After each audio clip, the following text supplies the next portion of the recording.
Chapter 15. Dick to the rescue. Dick caught hold of Anne's hand and pulled her quickly away from the cove.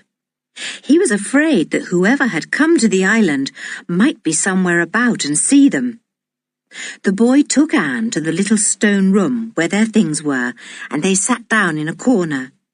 "Whoever has come has discovered Julian and George smashing in that door, I should think," said Dick in a whisper. "I simply can't think what to do. We mustn't go down into the dungeons, or we'll most certainly be caught. Hello, where's Tim off to?" The dog had kept with them for a while, but now he ran off to the entrance of the dungeons. He disappeared down the steps. He meant to get back to George, for he knew she was in danger.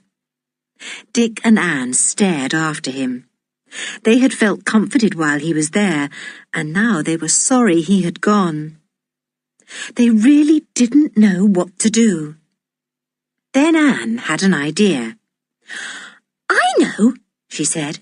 "We'll row back to the land in our boat and get help." "I'd thought of that," said Dick gloomily, "but you know perfectly well we'd never know the way in and out of those awful rocks. We'd wreck the boat. I'm sure we're not strong enough either to row all the way back. Oh dear, I do wish we could think what to do." They didn't need to puzzle their brains long. The men came up out of the dungeons and began to hunt for the two children. They had seen Tim when he came back and had found the note gone. So they knew the two children had taken it, and they couldn't imagine why they had not obeyed what George had said in the note and come down to the dungeons. Dick heard their voices. He clutched hold of Anne to make her keep quiet. He saw through the broken archway that the men were going in the opposite direction. "Anne, I know where we can hide," said the boy excitedly. "Down the old well. We can climb down the ladder a little way and hide there. I'm sure no one would ever look there." Anne didn't at all want to climb down the well even a little way, but Dick pulled her to her feet and hurried her off to the middle of the old courtyard. The men were hunting around the other side of the castle. There was just time to climb in. Dick slipped aside the old wooden cover of the well and helped Anne down the ladder. She was very scared.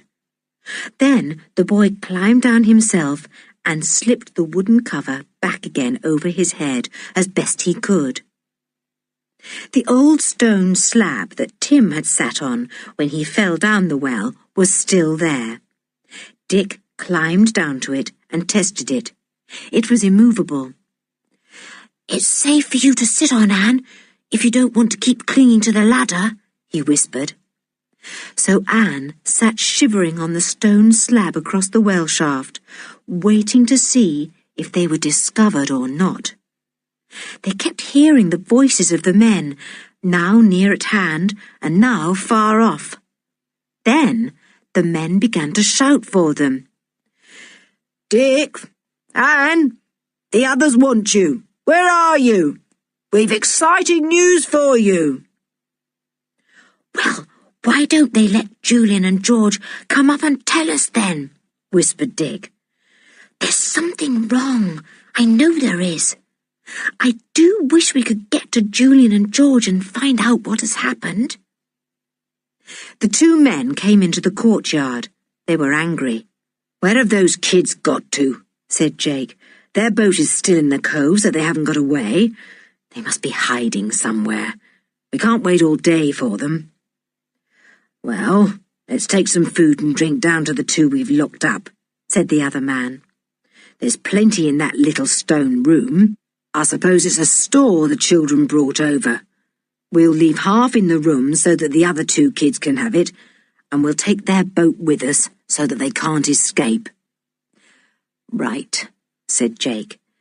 "The thing to do is to get the gold away as quickly as possible and make sure the children are prisoners here until we've made a safe getaway.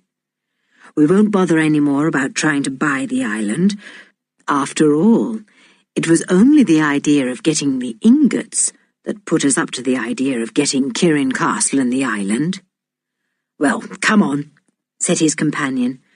We will take the food down now and not bother about the other kids. You stay here and see if you can spot them while I go down. Dick and Anne hardly dared to breathe when they heard all this. How they hoped that the men wouldn't think of looking down the well. They heard one man walk to the little stone room. It was plain that he was getting food and drink to take down to the 2 prisoners in the dungeons below. The other man stayed in the courtyard, whistling softly. After what seemed a very long time to the hidden children, the first man came back. Then the 2 talked together and at last went off to the cove. Dick heard the motorboat being started up. "It's safe to get out now, Anne," he said. "Oh, isn't it cold down here? I'll be glad to get out into the sunshine." They climbed out and stood warming themselves in the hot summer sunshine. They could see the motorboat streaking towards the mainland. "Well, they're gone for the moment," said Dick. "And they've not taken our boat as they said. If only we could rescue Julian and George, we could get help, because George could row us back." "Why can't we rescue them?" cried Anne, her eyes shining. "We can go down the steps and unbolt the door, can't we?" "No, we can't," said Dick. "Look." Anne looked to where he pointed. She saw that the 2 men had piled big, heavy slabs of broken stone over the dungeon entrance. It had taken all their strength to put the big stones there. Neither Dick nor Anne could hope to move them. "It's quite impossible to get down the steps," said Dick. "They've made sure we shan't do that. And you know we haven't any idea where the second entrance is. We only know it was somewhere near the tower." "Let's see if we can find it," said Anne eagerly. They set off to the tower on the right of the castle. But it was quite clear that whatever entrance there might have been once, it was gone now. The castle had fallen in very much just there, and there were piles of old broken stones everywhere, quite impossible to move. The children soon gave up the search. "Blow," said Dick. "How I do hate to think of poor old Julian and George prisoners down below, and we can't even help them. Oh, Anne, can't you think of something to do?" Anne sat down on a stone and thought hard. She was very worried. Then she brightened up a little and turned to Dick. "Dick, I suppose we couldn't possibly climb down the well, could we?" she asked. "You know it goes past the dungeons, and there's an opening on the dungeon floor from the well shaft, because, don't you remember, we were able to put in our heads and shoulders and look right up the well to the top. Could we get past that slab, do you think? The one that I sat on just now that has fallen across the well?" Dick thought it all over. He went to the well and peered down it. "You know, I believe you're right, Anne," he said at last. "We might be able to squeeze past the slab. There's just about room. I don't know how far the iron ladder goes down, though." "Oh, Dick, do let's try," said Anne. "It's our only chance of rescuing the others." "Well," said Dick, "I'll try it, but not you, Anne. I'm not going to have you falling down the well. The ladder might be broken halfway down. Anything might happen. You must stay up here, and I'll see what I can do." "You will be careful, won't you?" said Anne anxiously. "Take a rope with you, Dick, so that if you need one, you won't have to climb all the way up again." "Good idea," said Dick. He went to the little stone room and got one of the ropes they had put there. He wound it round and round his waist. Then he went back to Anne. "Well, Here goes, he said in a cheerful voice. Don't worry about me. I'll be all right. Anne was rather white. She was terribly afraid that Dick might fall right down to the bottom of the well. She watched him climb down the iron ladder to the slab of stone.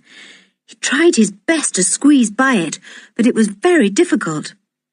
At last he managed it, and after that Anne could see him no more. But she could hear him, for he kept calling up to her. Ladder's still going strong, Anne. I'm all right. Can you hear me? Yes, shouted Anne down the well, hearing her voice echo in a funny, hollow manner. Take care, Dick. I do hope the ladder goes all the way down. I think it does, yelled back Dick. Then he gave a loud exclamation. Blow! It's broken just here, broken right off, or else it ends. I'll have to use my rope. There was a silence as Dick unwound the rope from his waist. He tied it firmly to the last but one rung of the ladder, which seemed quite strong. I'm going down the rope now, he shouted to Anne. Don't worry, I'm all right. Here I go. Anne couldn't hear what Dick said after that, for the well shaft made his words go crooked, and she couldn't make out what they were. But she was glad to hear him shouting, even though she didn't know what he said. She yelled down to him too, hoping he could hear her. Dick slid down the rope, holding on to it with hands, knees and feet, glad that he was so good at gym at school. He wondered if he was anywhere near the dungeons. He seemed to have gone down a long way. He managed to get out his torch.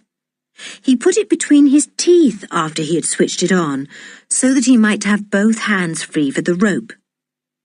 The light from the torch showed him the walls of the well around him. He couldn't make out if he was above or below the dungeons. He didn't want to go right down to the bottom of the well. He decided that he must have just passed the opening into the dungeon caves. He climbed back up the rope a little way, and to his delight saw that he was right. The opening onto the dungeons was just by his head. He climbed up till he was level with it, and then swung himself to the side of the well where the small opening was. He managed to get hold of the bricked edge, and then tried to scramble through the opening into the dungeon. It was difficult, but luckily Dick was not very big.